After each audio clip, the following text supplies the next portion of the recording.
aquele que não conhece o espinho da alma jamais dominará o fogo do corpo. Eu venho para este vídeo dentro de um trabalho muito cansativo, de muita dedicação ao longo dos anos. Como as pessoas já me conhecem há muito tempo, não tenho muito seguidor, é pouco seguidor, e também sabemos que na vida tudo é uma certa ilusão, né?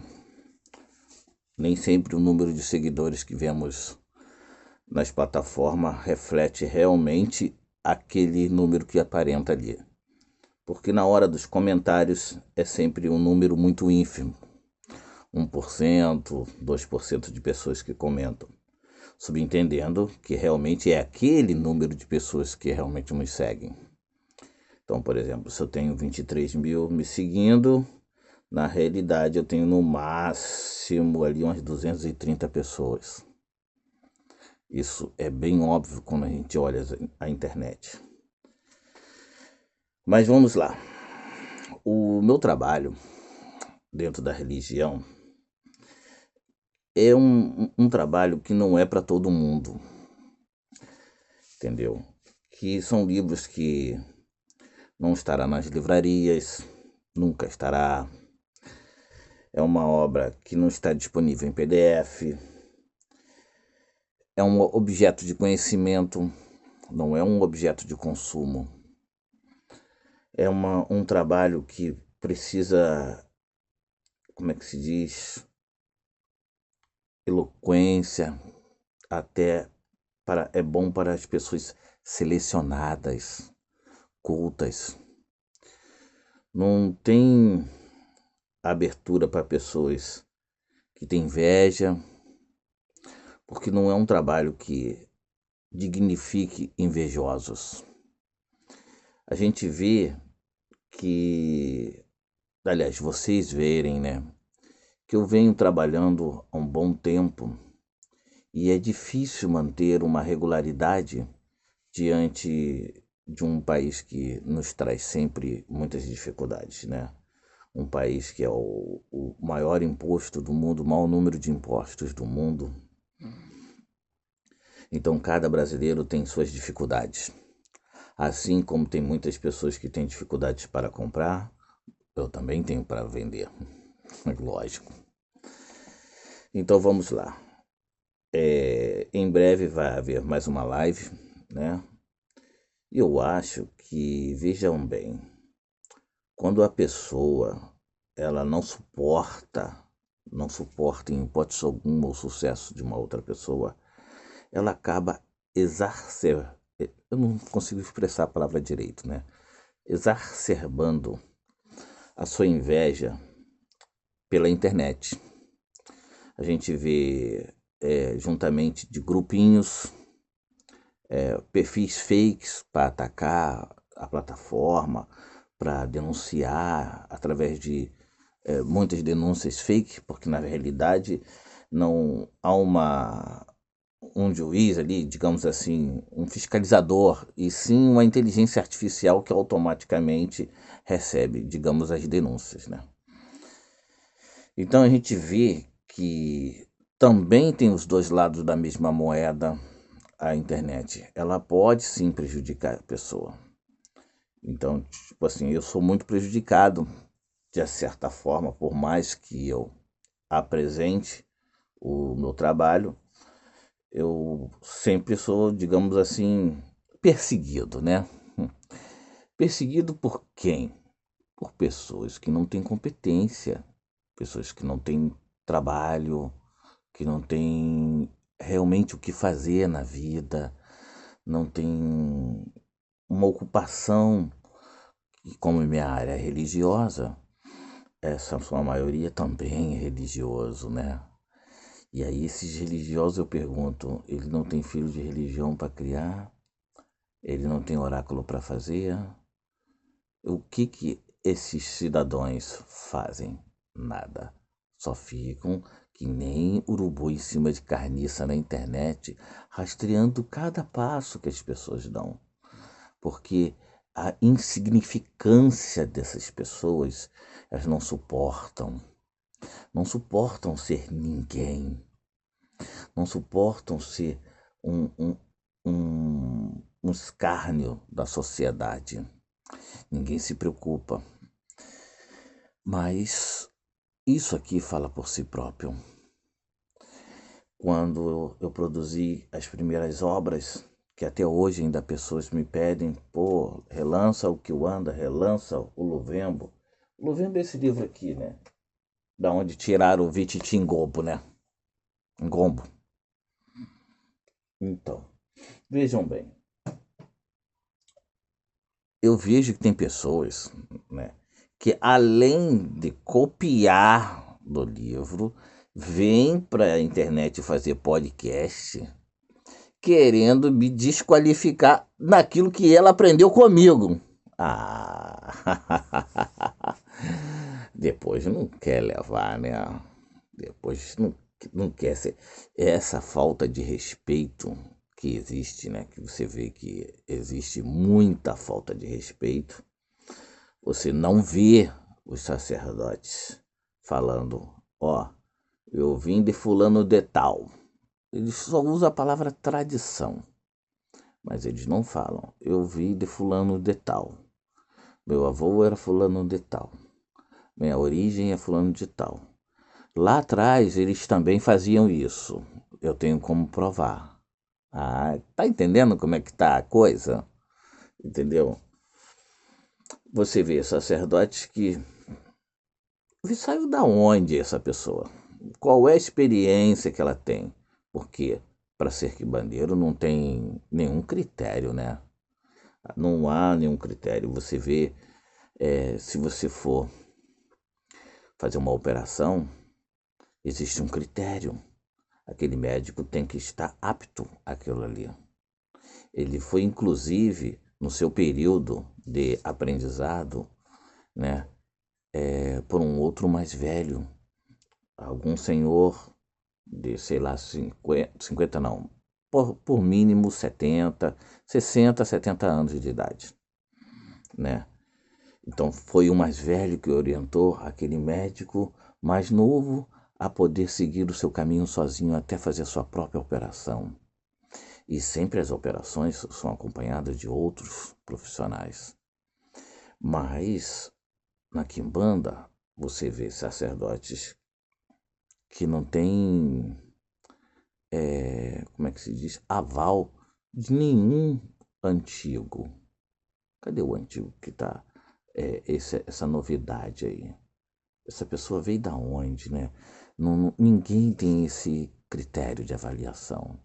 Então, a, a internet abriu portas para as pessoas falarem o que quiserem e acharem que aquela opinião é uma verdade, quando não se trata muitas das vezes de opinião, e sim uma imposição.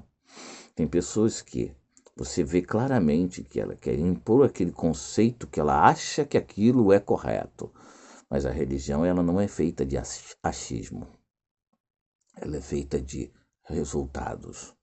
E isso é muito importante que as pessoas saibam. Por isso os livros, eles se esclarecem a tal ponto que quando qualquer pessoa que ler o livro, nunca mais é enganado por nenhum sacerdote falso. Porque quando você olha na internet, é um absurdo as coisas que estão sendo ensinadas como verdadeiras.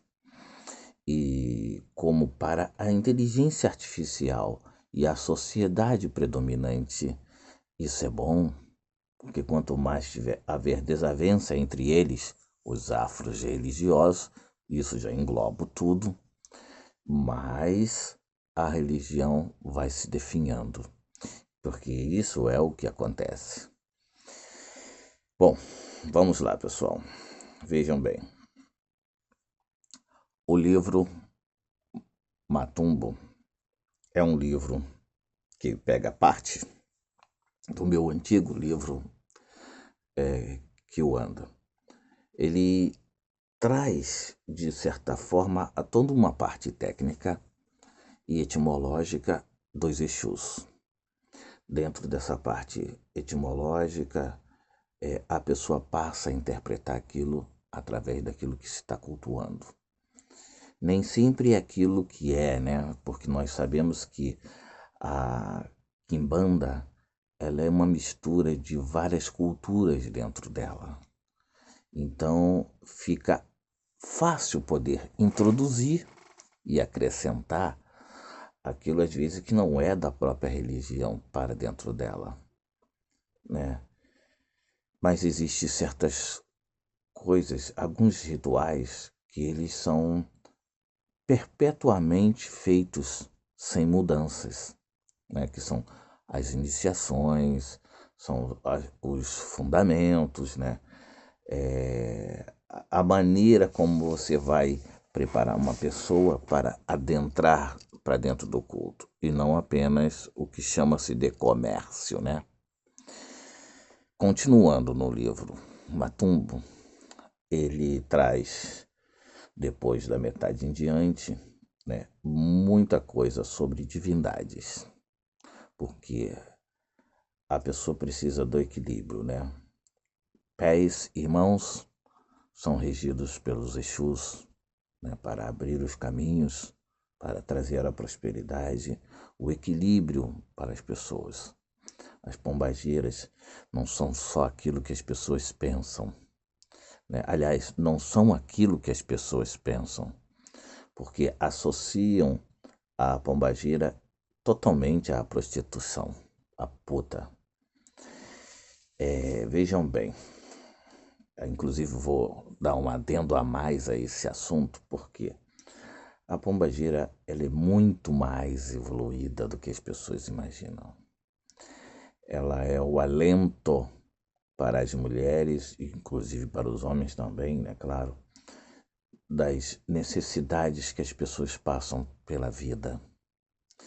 Ela traz o caminho correto. Não é a prostituição como as pessoas falam. A pombagira, ela te dá realmente o caminho que você precisa seguir, que você não sabe. Quando muitas mulheres procuram a pombagira para poder solucionar seus problemas, digamos, amorosos, muitas das vezes não é um problema amoroso, é um problema de relacionamento ou alguém que não se encaixe nos conceitos da própria pessoa. A famosa alma gêmea, né? Como ninguém é perfeito, o espírito não vai trazer alguém perfeito, mas ele vai trazer alguém adequado à sua sociedade, à sua forma de agir, sua forma de pensar, sentir, e que se encaixe essas duas pessoas. Então, muitas das vezes, a bombageira é procurada apenas para a amarração, quando na verdade ela pode solucionar o problema da pessoa, orientando que o melhor caminho seria esse, esse e esse. Eu vou trazer alguém que realmente encaixe com você e fique bem com você e você fique feliz. Isso é a parte real de uma pombageira, entendeu? Voltando a dizer e defendendo, porque realmente todas são rainhas, todas têm poder e força, e todas têm sim o caminho próspero, não o que as pessoas pensam, porque só pensam negatividade da pombageira. É sempre associando a negatividade. Agora, é claro, é óbvio que a partir do momento que a mulher tem algum assentamento, né, dessa pombagira, seja ela de qual for, e não cumpre com suas obrigações, é óbvio que vai haver uma cobrança, vai haver um momento em que ela vai ter problemas. Bom, vamos continuar. O livro ele trata da outra parte, do que vem a ser o culto aos Minquice. Minquice é plural de Inquice, não é Niquice, tá, gente? Se lê Inquice, né? Que no caso o I vem antes do N. São parte do culto para sacerdotes de Candomblé de Angola, para conhecer um pouco mais sobre a profundidade do culto, né? E, aliás, não é a profundidade do culto, e sim mais a origem etimológica, histórica, algumas coisas que são profundas para as pessoas compreenderem. Ainda dentro do livro Matumbo, eu relato sobre os oráculos, mas isso não quer dizer que relatar, dizer como é que é feito e como é montado, como é tudo realizado, não dá o direito da pessoa jogar, como diz Vititi Incombo, porque não existe ninguém no Brasil que trouxe o Vititi Incombo.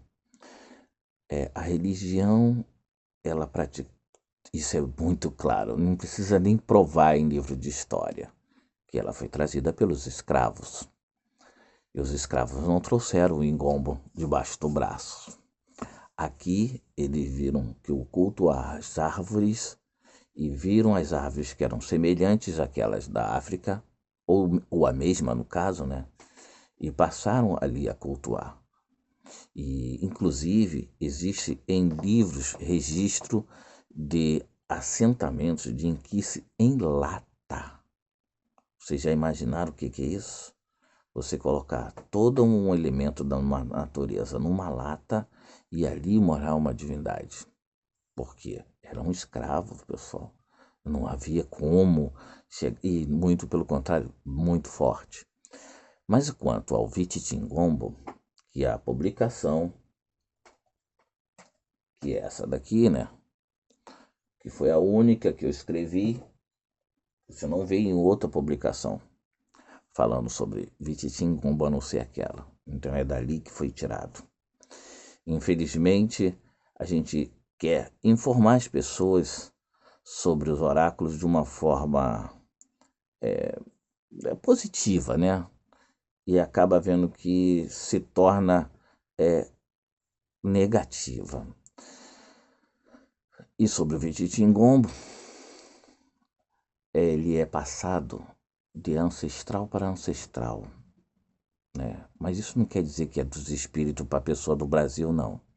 Quer dizer que era ancestral familiares. Vou dar um exemplo, Chokwe. Chokwe é uma tribo. Dessa tribo, lá tinha aquele sacerdote que jogava o oráculo, entendeu? Só que ele jogava o oráculo, que o avô era oraculista. O avô já era um enganga. O bisavô já era. Então, a falange do dedo desse avô está ali. A falange do dedo do está ali. E aí vai. É passado de geração para geração. O ingombo, ele é colocado, espalhado, para que o próximo que for sendo iniciado tenha que achar, adivinhar aonde está cada peça de ingombo. Então, se você vê um ingombo, como por exemplo, com 240 e poucas peças, foi a quantidade de peças que aquele homem achou na hora da sua consagração, né? Aquele homem da tribo. Então, isso não foi trazido ao Brasil. E a complexidade é tão profunda que não há como ter vindo para o Brasil. Então, sabemos que isso não passa de comércio, especulação religiosa, e o livro mostra sobre isso. Outro fato, né, outro livro que eu vou falar é sobre o Defuntaria. Defuntaria realmente é um livro pesado. É um dos livros mais pesados relacionados de religião já escrito sobre Quimbanda. Ele tem a sua particularidade. Afinal de contas, se eu escolhi o nome Defuntaria, né, é porque a, a temática dele é mais maléfica. Então ele tem muita coisa para vingar os inimigos. São poucas coisas para abertura de caminho, para equilíbrio de lojas financeiro, ou seja, são livros que são propícios para os sacerdotes terem a solução no momento que o cliente vai consultá-lo. Olha, a pessoa precisa resolver o problema tal. O livro vai proporcionar isso. entendeu? O sacerdote, ele vai agregar, na realidade, ao conhecimento que ele já tem, porque uma pessoa séria, ela já vem com a sua bagagem. Então o livro agrega esse conhecimento. Bom, esse Exu aqui eu não conhecia, é uma boa eu trabalhar com ele, e assim vai. O que está deitado aqui é o livro de Oráculo de Osso. Mas, pessoal, olha a profundidade do livro de Oráculo de Osso, né? Olha só. Isso aqui realmente é muito profundo, entendeu? Muito profundo. O Oráculo de Osso, ele foi amaldiçoado num dos Odus do Ifá. Então, por isso, ele não lê como se lê o Ifá. Compreende? O encombo, que é a palavra, né, significa destino, ele vai até certa parte. Ele não vai dali em diante. Então, o livro ele traz a orientação sobre isso daí. Bom, eu espero que vocês compreendam a linguagem, que eu estou fazendo o meu trabalho. Eu realmente não invejo ninguém. Cada pessoa que faça o seu trabalho por mim, se a pessoa quiser continuar mentindo, ela vai. A máscara sempre cai, pessoal. Aonde a verdade chega, a mentira corre. Cedo ou tarde, a máscara vai caindo. E aí as pessoas vão vendo que muitas das vezes aquelas palavras não passava de subterfúgio para esconder a inveja. Entendeu? Espero que vocês tenham um bom dia e até amanhã.